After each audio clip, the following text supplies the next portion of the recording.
Hello, hello. Welcome to Meditation Nerd.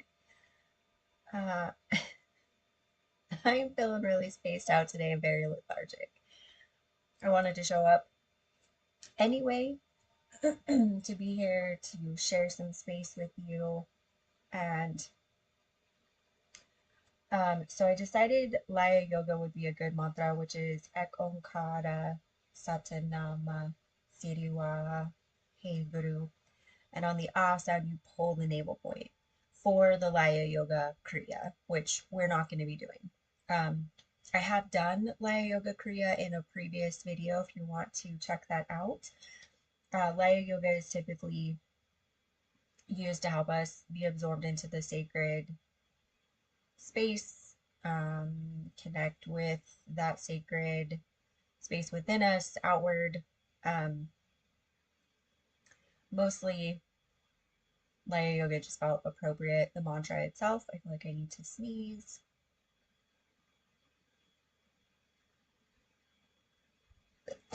There it is. Okay. Oh, and my tummy is growling. Okay, so we're gonna do a quick tune in with Adi with the Adi mantra. Go ahead and rub your palms together. If you'd like to join me, feel free to tune in any way you feel is more appropriate. That's with your breath. It's just with setting your own internal boundaries. Okay, hands to heart center for anyone joining me. Om Namo Gurudev Namo. Repeat it 3 times. Inhale to begin. Om Namo Gurudev Namo. Om Namo Gurudev Namo. Om Namo Gurudev Namo. Inhale, hold the breath, pull the root lock.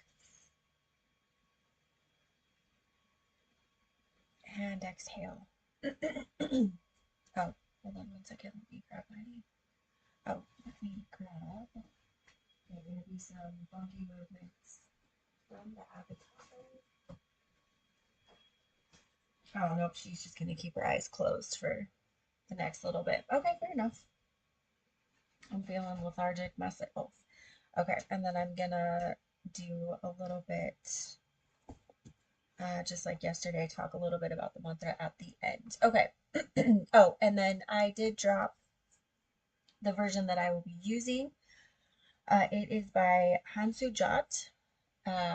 His music tends to really hit me where I need it when I'm trying to avoid something or I'm unaware of something. His music helps me connect to that. So feel free to use his music. The link is in the description. Or feel free to use your own version that if you already have one. Okay, I'm gonna go ahead and get started. And I don't think we'll be doing the full 11 minutes that Hansu has. I'm planning for about 3 to 5 minutes is what I'm thinking I'll be doing. Oh, and I may be chanting out loud. It may be a whisper. It might just be silent. And same as yesterday, feel free to move and sway if you need to, if you want to stand up and kind of just, move about. I know that when I first started, some of the teachers I practiced with, they were very strict in their do not move. You've got to hold the position. And so I would stop my body from just doing the little sway that it wanted to do. And so I would like to break that habit and encourage anyone that if your body feels like it needs to sway a little bit, allow it. Please don't shut that down. That's a natural expression of what the body needs, where the body is, and that's part of our practice, and that can be needed. Now, if you notice that you're doing the sway, you're using the movement to avoid, then of course do the reverse. You do need to sink in a little bit. Obviously, know your boundaries. This is where knowing yourself comes into play. It's a fine line, so just keep working towards it. Just wanted to call those out. Okay, that's too loud. Let's turn that down just a little bit. Oh, not off. Okay.